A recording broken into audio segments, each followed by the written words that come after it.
Hi hello welcome back to Amita's kitchen and lifestyle. ಸ್ನೇಹಿತರೆ, ಇವತ್ತು ನಾವು ಇಲ್ಲಿ 3 ತೆಂಗಿನಕಾಯಿ ತಗೊಂಡಿದ್ದೇನೆ. ಒಣ ತೆಂಗಿನಕಾಯಿ, ಕೊಬ್ಬರಿ, ಇದೊಂದು ಸ್ವಲ್ಪ ನೀರಾರಿದೆ ಅಷ್ಟೇ. ಇದು ಪೂರ್ತಿ ಕೊಬ್ಬರಿ. 3 ತೆಂಗಿನಕಾಯಿಯನ್ನು ತಗೊಂಡಿದ್ದೇನೆ. ಹಾಗೆ ಇಲ್ಲಿ 100 ಗ್ರಾಮ್ಸಿನಷ್ಟು ಒಣ ಸಿಗಡಿ ತಗೊಂಡಿದ್ದೇನೆ. ಒಣಗಿದ ಎಟ್ಟಿ, ತುಳುವಿನಲ್ಲಿ ಎಟ್ಟಿ ಅಂತ ಹೇಳ್ತಾರೆ, ಸಿಗಡಿ. ಫಸ್ಟ್ ಕ್ಲಾಸ್ ಸಿಗಡಿ ನೋಡಿ, ಎಷ್ಟು ಕ್ಲೀನಾಗಿ ಉಂಟು ನೋಡಿ, ಚೆನ್ನಾಗಿ ಉಂಟು. 100 ಗ್ರಾಮ್ಸ್ ಉಂಟು. ಇನ್ನು ಇದನ್ನು ಇವಾಗ ನಾವು ಈ ಮೀನನ್ನೆಲ್ಲ ಇನ್ನೊಂದು ದೊಡ್ಡ ಪಾತ್ರೆಗೆ ಹಾಕಿಕೊಳ್ಳುವ. ಮಣ್ಣಿನ ಮಡಿಕೆ ಹಾಕ್ಕೊಂಡಿದ್ದೇನೆ. ಹಾಗೆ ಇವಾಗ ಈ ಒಣ ಸಿಗಡಿಯನ್ನು ಇದಕ್ಕೆ ಹಾಕಿಕೊಂಡು ನೀರು ಹಾಕಿ ಒಮ್ಮೆ ಚೆನ್ನಾಗಿ 3 ಸಲ ಆದರೂ ಚೆನ್ನಾಗಿ ತುಂಬ ನೀರಲ್ಲಿ ತೊಳಿಬೇಕು. ಚೆನ್ನಾಗಿ ತೊಳೆಯುವ. ಇದರಲ್ಲಿರುವ ಹೊಯ್ಗೆ, ಧೂಳು ಎಲ್ಲ ಹೋಗಬೇಕು. ಹಾಗಾಗಿ ಚೆನ್ನಾಗಿ ಒಮ್ಮೆ 3 ಸಲ ತೊಳ್ಕೊಳ್ಳುವ. ತುಂಬ ನೀರು ಹಾಕಿ ಚೆನ್ನಾಗಿ ತೊಳ್ಕೊಂಡ್ರೆ ಆಯಿತು.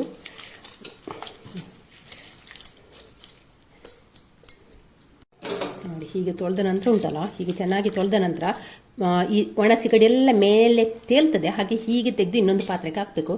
ಹೀಗೆ ತೆಗೆದು ಇಲ್ಲದಿದ್ದರೆ ಶೈನರಿಗೆ ಒಮ್ಮೆ ನೀರನ್ನು ಸೋಸಿಕೊಳ್ಳೋದಲ್ಲ, ಮೇಲಿಂದ ಹೀಗೆ ತೆಗಿಬೇಕು. ಹೀಗೆ ಏನು ಹೊಯ್ಗೆ ಎಲ್ಲ ಇದ್ದರೆ ಹೊಯ್ಗೆ ಎಲ್ಲ ಇದ್ದರೆ ತಳ ಭಾಗದಲ್ಲಿ ನಿಲ್ತದಲ್ಲ, ಹೀಗೆ ತೆಗೆದ್ರೆ ಆಯ್ತು. ನೋಡಿ, ಎಲ್ಲವನ್ನು ಕೂಡ ಹೀಗೆ ತೊಳಿಬೇಕು. ಹೀಗೆ ಒಂದು 3-4 ಸಲ ತೊಳ್ಕೊಳ್ಳುವ. ಇವಾಗ ಇಲ್ಲಿ ನೋಡಿ, ಮೀನನ್ನೆಲ್ಲ ಒಂದು 3 ಸಲ ಚೆನ್ನಾಗಿ ತೊಳೆದಿದ್ದೇನೆ. ತೊಳೆದ ನಂತರ ಉಂಟಲ್ಲ, ಇದನ್ನು ಚೆನ್ನಾಗಿ ಹೀಗೆ ಹಿಂಡಿ ಬೇರೊಂದು ಪಾತ್ರಕ್ಕೆ ಚೆನ್ನಾಗಿ ಹೀಗೆ ಹಿಂಡಿ ತೆಗಿಬೇಕು. ನೋಡಿ, ನೀರನ್ನು ಪೂರ್ತಿ ಹೀಗೆ ಹಿಂಡಿ ತೆಗೆಯುವ. ಫಸ್ಟಿಗೆ ಎಲ್ಲವನ್ನು ಕೂಡ ಹೀಗೆ ಹಿಂಡಿ ತೆಗಿಬೇಕು. ಎಲ್ಲ ನೀರನ್ನು ಕೂಡ ಇದರಿಂದ ಹಿಂಡಿ ತೆಗಿಬೇಕು. ಇನ್ನು ಇದರೊಂದು ಪಾತ್ರೆಗೆ, ಬೇರೆ ಪಾತ್ರೆಗೆ ಹಾಕಿಕೊಳ್ಳುವ. ಈಗ ನೋಡಿ, ಸಿಗಡಿಯಲ್ಲಿದ್ದ ನೀರನ್ನೆಲ್ಲ ಹಿಂಡಿಕೊಂಡು ನಾನೊಂದು ಅಗಾಲವಾದ ಪ್ಲೇಟಿಗೆ ಹಾಕಿದ್ದೇನೆ. ನಿಮ್ಮ ಹತ್ರ ಪ್ಲೇಟ್ ಇಲ್ಲ ಇದ್ದರೆ ಪ್ಲಾಸ್ಟಿಕ್ ಹಾಕಿ ಒಣಗಿಸ್ಕೊಳ್ಬೋದು. ಹೀಗೆ ತೆಳ್ಳಗೆ ಮಾಡಿ ಒಂದು ಬಿಸಿಲಲ್ಲಿ ಒಣಗಿಸಿಕೊಳ್ಳುವ. ಚೆನ್ನಾಗಿದ್ದು ಒಣಗಬೇಕು. ಈಗ ತುಂಬ ಒಳ್ಳೆ ಬಿಸಿಲು ಉಂಟಲ್ಲ, ಆದ ಕಾರಣ ಒಂದು ಬಿಸಿಲಲ್ಲಿ ಒಣಗ್ತದೆ. ಹಾಗೆ ಈಗ ತುಂಬ ತೆಳ್ಳಗಾಗಿ ಹರಡಿಕೊಳ್ಳಿ. ಇವಾಗ ಇದನ್ನು ಬಿಸಿಲಿಗೆ ಇಟ್ಟು ಒಣಗಿಸ್ಕೊಳ್ತೇನೆ. ಇವಾಗ ಇಲ್ಲಿ ಫಸ್ಟಿಗೆ ಕೊಬ್ಬರಿಯನ್ನೆಲ್ಲ ಸ್ವಲ್ಪ ಚಿಕ್ಕದಾಗಿ ಕಟ್ ಮಾಡಿಕೊಳ್ಳುವ. ಹೀಗೆ ತೆಳ್ಳಗೆ ಕಟ್ ಮಾಡಿಕೊಂಡ್ರೆ ಆಯಿತು. ನೋಡಿ, ಈ ರೀತಿ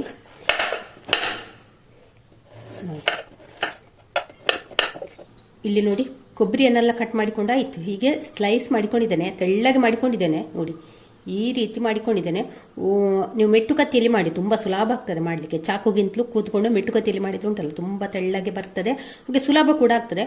ಒಂದು ವೇಳೆ ನಿಮಗೆ ತೆಳ್ಳಗೆ ಮಾಡಲಿಕ್ಕೆ ಆಗದಿದ್ರೆ ಉಂಟಲ್ಲ, ಹೀಗೆ ದಪ್ಪ ಮಾಡಿದ್ರೆ ಕೂಡ ಅದನ್ನು ಹೀಗೆ ಚಿಕ್ಕದಾಗಿ ಮಾಡಿಕೊಳ್ಳಿ. ಯಾಕೆಂದರೆ ಮಿಕ್ಸಿ ಹಾಳಾಗ್ಬೋದು ನಿಮ್ಮದು. ಮಿಕ್ಸಿ ಹಾಳಾದರೆ ಬ್ಲೇಡಿಗೆ ಏನಾದರೂ ಪ್ರಾಬ್ಲಮ್ ಬಂದರೆ ಹೀಗೆ ಮಾಡಿಕೊಂಡ್ರೆ ಆಯಿತು. ದಪ್ಪ ಇದ್ರೆ ಎಲ್ಲ ಚಿಕ್ಕ ಮಾಡಿಕೊಂಡು, ತೆಳ್ಳಗಿದ್ರೆ ಹೀಗೆ ಇದ್ರೂ ತೊಂದರೆ ಇಲ್ಲ, ಏನಾಗುದಿಲ್ಲ ಮಿಕ್ಸಿ. ಹಾಗೆ ಕೆಲವರ ಮಿಕ್ಸಿ ಮೇಲೆ ಡಿಪೆಂಡ್. ಒಳ್ಳೆ ಮಿಕ್ಸಿ ಇದ್ರೆ ಏನಾಗುದಿಲ್ಲ.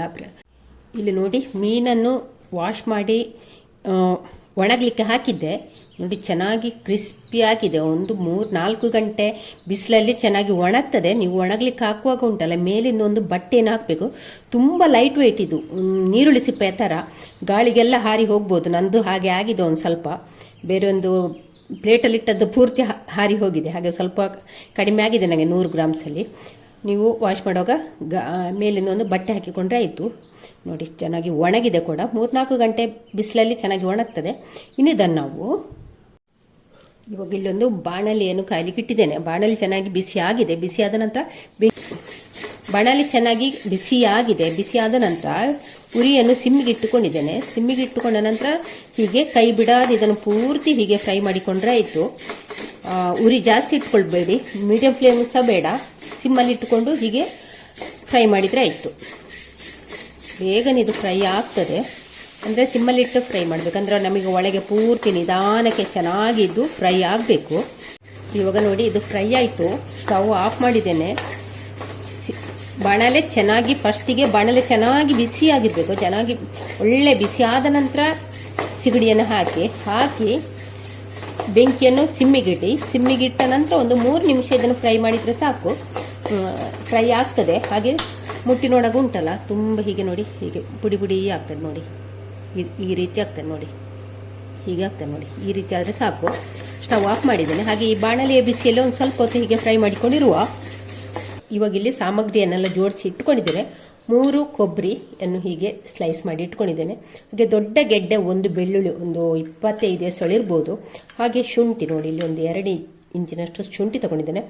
ಬ್ಯಾಡಗಿ ಮೆಣಸು ಒಂದು 15, ಊರ ಮೆಣಸು ಒಂದು 5-6, ಹುಡಿ ತಗೊಂಡಿದ್ದೇನೆ. 1 ಟೀ ಸ್ಪೂನಷ್ಟು ಕಾಳು ಮೆಣಸು ತಗೊಂಡಿದ್ದೇನೆ. 1 ಟೇಬಲ್ ಸ್ಪೂನಷ್ಟು ಕೊತ್ತಂಬರಿ, ಅರಶಿನ ತಗೊಂಡಿದ್ದೇನೆ, ಒಂದು ಅರ್ಧ ಟೀ ಸ್ಪೂನು.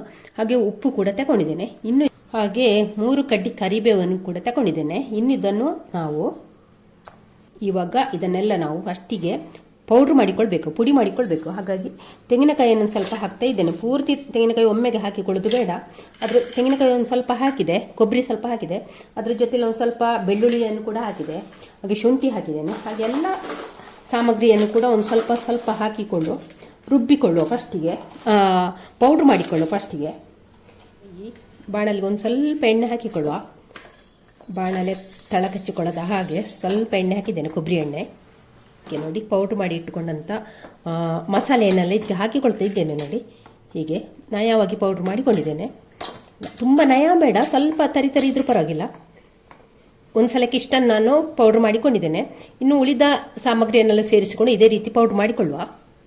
ಇವಾಗ ನೋಡಿ ಎಲ್ಲವನ್ನು ಕೂಡ ಮಿಕ್ಸ್ ಮಾಡಿಕೊಂಡಾಯಿತು. ಎಲ್ಲ ಸಾಮಗ್ರಿ, ಬೇವು ಸೊಪ್ಪು, ಬೆಳ್ಳುಳ್ಳಿ, ಶುಂಠಿ ಎಲ್ಲ ಕೂಡ, ಕಾಳುಮೆಣಸು ಸೊಪ್ಪು, ಕೊತ್ತಂಬರಿ ಎಲ್ಲ ಕೂಡ ಇಲ್ಲಿ ಪೌಡ್ರ್ ಮಾಡಿಕೊಂಡಿದ್ದೇನೆ. ಒಮ್ಮೆ ಚೆನ್ನಾಗಿ ಇದನ್ನು ಮಿಕ್ಸ್ ಮಾಡಿಕೊಳ್ಳುವ. ಇವಾಗ ಇಲ್ಲಿ ಮಿಕ್ಸ್ ಮಾಡಿಕೊಂಡೆ. ಮೆಣಸು ಒಂದು ಸ್ವಲ್ಪ ಕಡಿಮೆ ಅನಿಸಿತ್ತು, ಖಾರ ಕಡಿಮೆ ಉಂಟು. ಮತ್ತು ಮೀನು ಕೂಡ ಹಾಕುದಲ್ಲ, ಆದ ಕಾರಣ ಸ್ವಲ್ಪ ಖಾರ ಜಾಸ್ತಿ ಬೇಕು. ಹಾಗೆ ಇಲ್ಲಿ ಪುನಃ 2 ಟೇಬಲ್ ಸ್ಪೂನ್ ಅಷ್ಟು ಮೆಣಸನ್ನು ಹಾಕ್ತಿದ್ದೇನೆ. ಹಾಕಿ ಒಮ್ಮೆ ಚೆನ್ನಾಗಿ ಕೈಯಲ್ಲಿ ಮಿಕ್ಸ್ ಮಾಡುವ. ಈ ಗಟ್ಟಿ ಕಟ್ಟಿದ್ದೆಲ್ಲ ಉಂಟಲ್ಲ, ಎಲ್ಲ ಚೆನ್ನಾಗಿ ಮಿಕ್ಸ್ ಆಗಬೇಕು.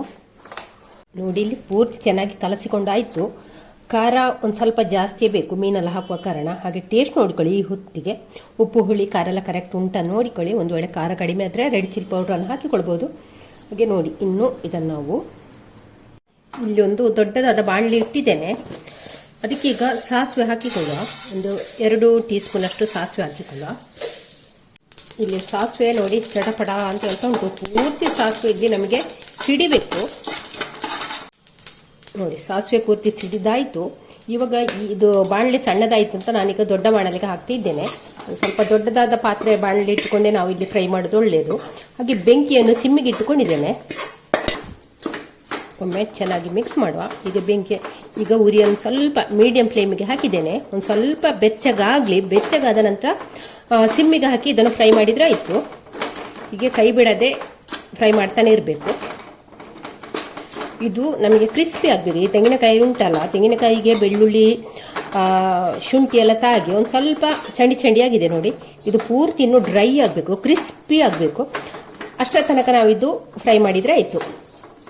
ಇವಾಗ ನೋಡಿ ಇದು ಫ್ರೈ ಆಯಿತು, ಕ್ರಿಸ್ಪಿ ಆಗಿದೆ. ಇದಕ್ಕೆ ಫ್ರೈ ಮಾಡಿಟ್ಟಂತ ಸಿಗಡಿಯನ್ನು ಹಾಕಿಕೊಳ್ಳುವ. ಹಾಕಿ ಆಮೇಲೆ ಚೆನ್ನಾಗಿ ಮಿಕ್ಸ್ ಮಾಡುವ. ಬೆಂಕಿಯನ್ನು ಸಿಮ್ಮಲ್ಲೇ ಇಟ್ಕೊಂಡಿದ್ದೇನೆ. ಸಿಗಡಿ ಹಾಕಿ 1 ನಿಮಿಷ ಹೀಗೆ ಚೆನ್ನಾಗಿ ಮಗಚಿಕೊಂಡ್ರೆ ಆಯಿತು. ಎಲ್ಲ ಚೆನ್ನಾಗಿ ಒಂದಕ್ಕೊಂದು ಬೆರೀಲಿ. ಈಗ 1/4 ಗಂಟೆ ಆಯಿತು ಫ್ರೈ ಮಾಡೋದು. ಸಿಮ್ಮಲ್ಲಿ ಇಟ್ಟುಕೊಂಡೇ ಫ್ರೈ ಮಾಡಿ. ಸ್ಟಾರ್ಟಿಂಗಲ್ಲಿ ಸ್ವಲ್ಪ ಮೀಡಿಯಂ ಫ್ಲೇಮಲ್ಲಿ ಇರಲಿ. ಆನಂತರ ಸಿಮ್ಮಿಗೆ ಹಾಕಿ ಸ್ವಲ್ಪ ಬೆಚ್ಚಗಾದ ನಂತರ ಸಿಮ್ಮಲ್ಲಿ ಇಟ್ಕೊಂಡು ಫ್ರೈ ಮಾಡಿದರೆ ಆಯಿತು. ಇವಾಗ ಇಷ್ಟಾದರೆ ಸಾಕು. ನಾನು ಸ್ಟವ್ ಆಫ್ ಮಾಡಿದ್ದೇನೆ. ಈ ಬಿಸಿಗೆ ಒಂದು ಸ್ವಲ್ಪ ಇಂಗುವಿನ ಪೌಡ್ರನ್ನು ಹಾಕಿಕೊಳ್ಳುವ. ಫ್ಲೇವರ್ ಒಳ್ಳೆದಿರ್ತದೆ. ಹಾಕದಿದ್ರು ನಡೀತದೆ. ಹಾಕಿ ಒಮ್ಮೆ ಚೆನ್ನಾಗಿ ಮಿಕ್ಸ್ ಮಾಡುವ. ಉರಿಯನ್ನು ಮೀಡಿಯಂ ಫ್ಲೇಮಲ್ಲಿ ಇಟ್ಟುಕೊಂಡು ಒಂದು 15 ನಿಮಿಷ ಇದನ್ನು ನಾನು ಫ್ರೈ ಮಾಡಿದ್ದೇನೆ. ಆ ಹೊತ್ತಿಗೆ ನೋಡಿ ಚೆನ್ನಾಗಿ ಕ್ರಿಸ್ಪಿ ಆಗಿದೆ. ಅಂದರೆ ಎಲ್ಲವನ್ನು ಕೂಡ ನಾವು ಹಸಿಯಾಗಿ ಹಾಕಿದಲ್ಲ, ಆದ ಕಾರಣ ಇದರಲ್ಲಿ ಸಿಮ್ಮಲ್ಲಿ ಇಟ್ಟುಕೊಂಡು ಒಮ್ಮೆ ಚೆನ್ನಾಗಿ ಫ್ರೈ ಮಾಡಬೇಕಿದು. ಇಲ್ಲದಿದ್ದರೆ ಬೇಗನೆ ಹಾಳಾಗ್ಬೋದು. ಹೀಗೆ ಫ್ರೈ ಮಾಡಿದರೆ ಉಂಟಲ್ಲ ನಮಗೆ 3 ರಿಂದ 4 ತಿಂಗಳ ತನಕ ಏನಾಗುವುದಿಲ್ಲ. ಟೇಸ್ಟ್ ಮತ್ತು ಟೆಕ್ಸ್ಚರ್ ಚೆನ್ನಾಗಿರ್ತದೆ. 1 ವಾರಕ್ಕೆ ಎಷ್ಟು ಚಟ್ನಿ ಪುಡಿ ಬೇಕು ಅದನ್ನು ಒಂದು ಸಣ್ಣ ಬಾಟ್ಲಿಗೆ ಹಾಕಿ ಇಟ್ಟುಕೊಂಡ್ರೆ ಆಯಿತು. ಪದೇ ದೊಡ್ಡ ಬಾಟ್ಲಿಗಿಂದ ತೆಗೆಯುವುದು ಅದನ್ನು ಮಾಡಬೇಡಿ. ಅಂದರೆ ಈ ಡ್ರೈ ಚಟ್ನಿಯನ್ನು, ಈ ಸಿಗಡಿ ಮೀನಿನ ಚಟ್ನಿಯನ್ನು ನಾನೊಂದು ಗಾಜಿನ ಬಾಟ್ಲಿದ್ರೆ ಅದಕ್ಕೆ ಹಾಕಿ, ನಾನು ಪ್ಲಾಸ್ಟಿಕ್ ಬಾಟ್ಲಿಗೆ ಅದರ ಒಳಗೊಂದು ಪ್ಲಾಸ್ಟಿಕ್ ಹಾಕಿ ಹೀಗೆ ಮಾಡಿ ಇದರಲ್ಲಿ ನಾನು ಸ್ಟೋರ್ ಮಾಡ್ತೇನೆ. ಹೀಗೆ ಇನ್ನು ಇದಕ್ಕೆ ತುಂಬಿಸಿಕೊಳ್ಳುವ. ಇಲ್ಲಿ ನೋಡಿ ಎಲ್ಲ ತುಂಬಿಸಿಕೊಂಡಾಯಿತು. ಈ ರೀತಿ ತುಂಬಿಸಿ ಇಟ್ಟಿದ್ದೇನೆ. ಚೆನ್ನಾಗಿ ಹೀಗೆ ಒಂದು ಸ್ವಲ್ಪ ಪ್ರೆಸ್ ಮಾಡಿಕೊಳ್ಳಿ. ಹೀಗೆ ಪ್ರೆಸ್ ಮಾಡಿ. ಸ್ವಲ್ಪ ಬಿಸಿ ಇದ್ದರೆ ಇದನ್ನು ಕೂಡಲೇ ಬಂದು ಮುಚ್ಚಳ ಹಾಕೋದು ಬೇಡ. ಪೂರ್ತಿ ತಣ್ಣಗಾದ ನಂತರ ಇದನ್ನು ಒಂದು ಸ್ವಲ್ಪ ಹೀಗೆ ಕಟ್ಟಿಕೊಡುವ. ನೋಡಿ ಹೀಗೆ